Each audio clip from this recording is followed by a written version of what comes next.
read 69 books in 2024, and in today's video, I'm going to talk about the very best of them. So hi and welcome back, my fellow fantasy book lovers, or if you're new here, hi and welcome. My name is Kathy and I'm a fantasy book lover from Belgium. For today's video, I've compiled the 5-star books or 5-star series of the 69 books I've read in 2024. And there's 15 books on this list. And I'm gonna go through them and talk a little bit about each of them and why I love them so much. So maybe this video will allow you to find your next favorite read as well. First things first, we have a series that I only recently finished, and it is the Aurelian cycle by Rosaria Munda. And by some people, it's also called the Fireborn trilogy because the first book is called Fireborn. This is a dragon-based YA fantasy where the dragon riders are chosen by the dragons and there is a class system based on metals going on. So everyone, when they are of a young age, does this test that tells them whether they are a gold, a silver, etc. And if you are a gold, then you are allowed to go to the dragons and see if you're chosen as a dragon rider. We follow two main characters with different backgrounds, but also not super different, who both become dragon riders, and at the start of book 1, we will see them when they are going for first rider. First rider are trials that they go through where they fight other dragons to see who is the best among them. So that's where the book starts, and of course a lot more goes on. This series was way more complex and way more deep than I expected from a YA series, and it was so good. So if you want a completed trilogy with dragons, there is some romance in it, but it's not romance focused. It is not Fourth Wing. Fourth Wing is romance first, I find, and dragon second. This book series is dragon riders, politics, and everything that's going on. I personally felt book 1 was a very strong start. Book 2 had a little bit of middle book syndrome, but book 3 ended it beautifully. So it makes up for book 2 not being as strong as I maybe would have hoped it would be. Up next on my list is the Spellshop by Beth Durst. This is a completely different book. This is a cozy fantasy. We start the book with a girl who's a librarian working in the library in this very big citadel, and she has a plant familiar. And at the beginning of the book, there's a rebellion happening. She thinks that they won't attack the library will be safe. It is not, and she has to flee with only a few crates of books on a ship to go somewhere safe. That somewhere safe is actually where she grew up as a kid and where she's going to try and restart her life. She doesn't have any family around anymore, so she's just by herself with the book she has, her plant familiar, and of course the home that she's trying to rebuild. I love this book. It was a high fantasy, low stakes type of book. I really enjoy those. I want to find more of those that I really enjoy, because there was Bookshops and Bone Dust that I liked. I also really liked Can't Spell Treason Without Tea. Maybe I should look into the pirate themed one, A Pirate's Life for Tea, although pirates aren't really something that I usually enjoy. We'll see. But this cozy fantasy, The Spellshop, was one of my favorites this year. Up next, we have Strange the Dreamer by Laini Taylor. The first book blew me away. There is no other way to go around it. I was so impressed by the world building, the main character, Laszlo Strange, how he grew up in the book, everything that happened. I just felt taken away. That's the best way to describe it. The second book, Muse of Nightmares, I felt lacked a little bit, but the first book of Strange the Dreamer duology was 10 out of 10, 100 out of 10, perfection. The next book I gave 5 stars is a fantasy vampire comedy book. That's the best way to describe it. And it is Stake Around and Find Out by Evie Belknap. This was also the first ARC book that I applied to read, and I was approved and I was beyond happy with it. That, however, did not influence my rating of this book. It was hilarious. We follow this girl who wants to become a vampire. She still hasn't found one after she's in her mid-20s now. She still hasn't found one to turn her. So what's the next best thing? joining a group of vampire hunters to then find vampires who could potentially turn her. Or at least that's the logic she goes by. This book has found family, it has zero smut, but it has romantic connections, but more on a family level. There's also relationships happening, of course, but it's not sexualized. And I really enjoyed that about this book. The comedy was top-notch. If you haven't read anything by Evie Belknap yet, get into this book. It's well worth it. Staying into the realm of vampire books, I'm quickly going to go over the Carissa Broadbent books, because I love Carissa Broadbent's writing. I haven't gotten to Songbird and the Heart of Stone yet. It's because I know myself and I will want to read book 2 immediately after book 1. So I'm gonna wait until book 2 in that duology is actually out, because it's almost completely done if I'm not mistaken. So might as well wait a little bit. So for Carissa Broadbent, all of the books that I've read by her this year are 5 stars. So that's Serpent and the Wings of Night, I technically read last year. There's Ashes and the Star-Cursed King, who concludes the duology. 6 Scorched Roses is a side story about 2 different people. We have Lilith, a human girl who has a cursed village, and she's trying to find the solution for the curse, and therefore she needs vampire blood of the only vampire in her surroundings, and yeah, they end up together. Unavoidably. Very short book, very good book. And then there was Slaying the Vampire Conqueror. This is a standalone book, and I know it's picked up again because it was first published and then it was out of print for a long time, and that's because it's been picked up by another printing company, if I'm not mistaken, or it was first indie published and now it's not indie anymore. I don't know the details, but it's coming out again, and I really love this book. This is part of a Slaying the blah blah blah conqueror series of different authors. I am not going to be reading the others, but Slaying the Vampire Conqueror was really good.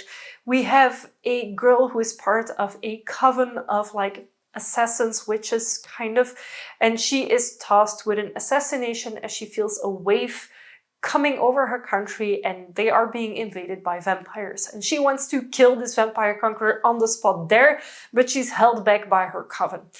Over time, she gets the permission to go after this vampire conqueror to slay him, but she has to infiltrate his ranks for that, gain his confidence, etc. I love this book, really well written, loved the story, loved the characters, loved all of the intricacies of the world, and that's what I specifically love about Carissa Broadbent books. They're all part of this larger realm, larger unity, so everything is kind of interconnected or can reference to each other because it's the same world, and I really like that. Then we have 2 fantasy romance books that technically maybe shouldn't be 5 stars, but I enjoyed them so much that I really wanted to mention them here, and I gave them 5 stars.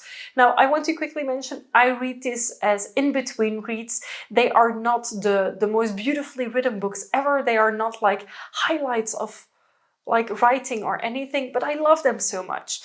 They are the That Time I Got Drunk and series. So we have That Time I Got Drunk and Saved the Demon and Yeeted, a Love Potion at a Werewolf. Both of these are romantasy books with a lot of smut and with a other plotline going on to fill up the book, but they're not on the same level as the Carissa Broadbent books. But the smut in these books is very good. The romance in these books is very good.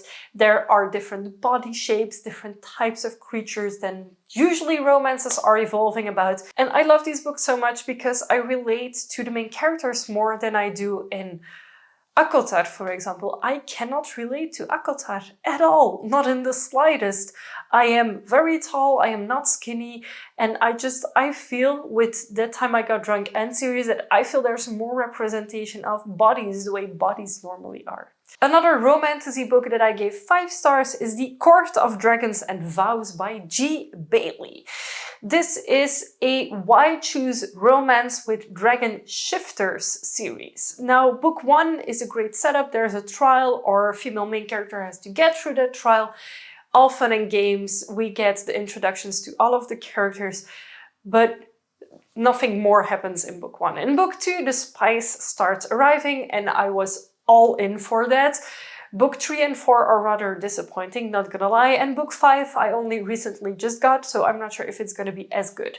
So Wait for the full review on this book series if you plan on picking it up, because I will be reading book 5 in January or February, because February is going to be my romantasy month. So if I don't pick it up in January in between books, I will definitely read it in February. So if you're curious about it, wait just a little bit longer until I can tell you if it's worth reading all 5 books. The final romantasy book that I rated 5 stars was Bright by Hazelwood. Now, why did I rate this book 5 stars?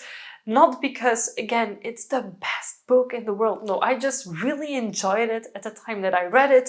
I have fond memories of reading that book. I read it again as an in-between read, as something that I saw on my radar and was like, vampires romance, why not?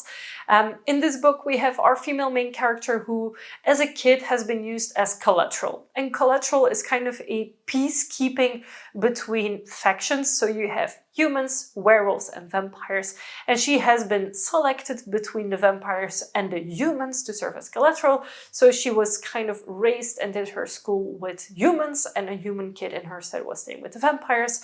And after that collateral period was over, she didn't really feel comfortable about going back to live with vampires directly. So she stayed there, has an IT job, etc. At the start of the book, rather quickly, she is called back home for something super important.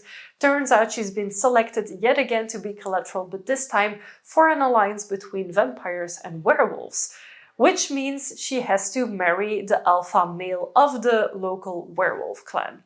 And that's where the romance starts happening. At first, you don't really know, like, are they attracted to each other or not? But of course they will be eventually. It's what the setup of this book is about. The only thing about this book that you need to be warned about is that there is a knotting kink. Look it up, know what it is before you dive into this book, because near the end of the book it becomes a rather big part of it. And this has romance, this has smut, this has everything. It's not the deepest book ever, but it's a standalone and I did really enjoy it. Up next, there is a book that took me by surprise because it's a very short book, but it is so good. And it is When Among Crows by Veronica Roth. In this book, we follow a demon slayer who is trying to find a way to help one of the creatures that he usually slays. And the reasons why will become apparent in the book. I'm not going to talk too much about the details. This is an urban fantasy, so you have elements of cities that we all know, and then there is like this different aspect to it. I love this book. It made a really big impact, especially for the little amount of pages that it is. And to end this video, I have to talk about Empire of the Damned by J. Kristoff. J. Kristoff has very quickly become one of my all-time favorite authors. I have loved the Nevernight trilogy and I'm currently loving the Empire of the Vampire trilogy. Book 1 was released, I think, in 2022 or 23. I got it in 2023, read it, loved it. And then last year in February or March, I believe, Book 2, Empire of the Damned, came out. And Book 3 has been announced, I think, for November 2025.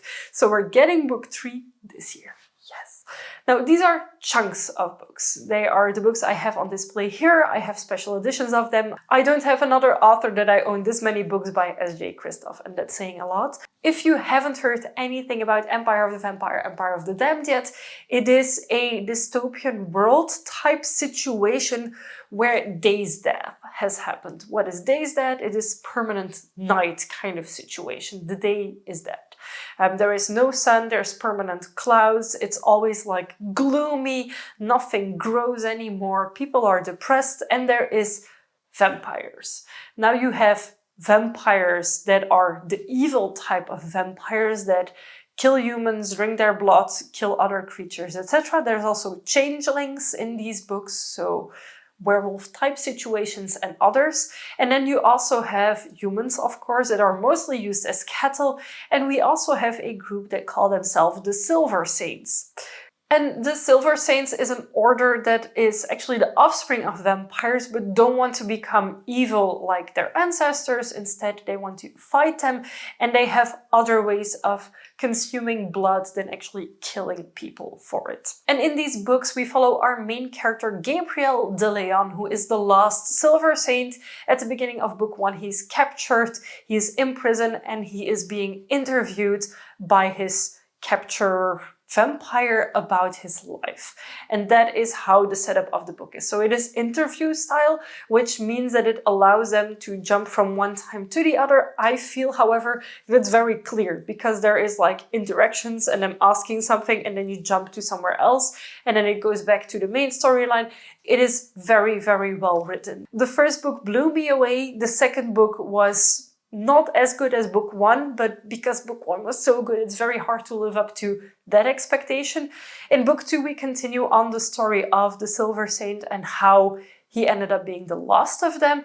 And at the end of book two, or at like the last quarter of book two, there is a twist that happens that at first I really did not enjoy, and I was really like feeling resistance against it. So I cannot wait for book three. I am super excited to see how it ends, how it is going to be concluded, and yeah, I love this series. If you haven't started this series yet, this is really like epic dark fantasy. There's a lot of humor in it, but there's a lot of gore and a lot of not so nice things happening as well. I love this series beyond anything I have loved. This is the best of the best. If I had to give one series a pedestal, it would be this series, even if I haven't read book three yet.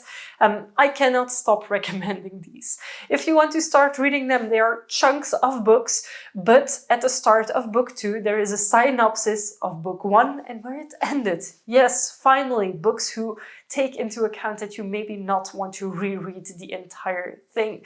So I'm pretty sure that will happen for book three as well. Book three is set to release at the end of 2025. So if you take your time to read book one and book two, you will be fresh in your head as you read book three.